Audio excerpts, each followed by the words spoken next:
we are launching the facility today.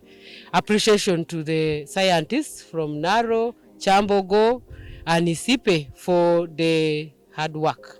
Having this hub around Kampala means we are in a position to serve many other communities who will require knowledge at the same time input.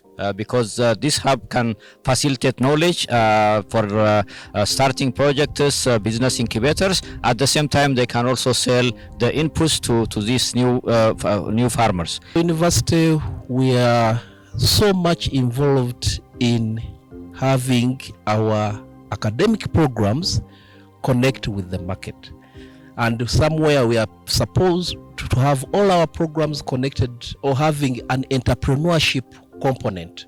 So that kind of skill cannot be taught completely inside the university walls. So this collaboration is bringing us to our purpose, our agenda.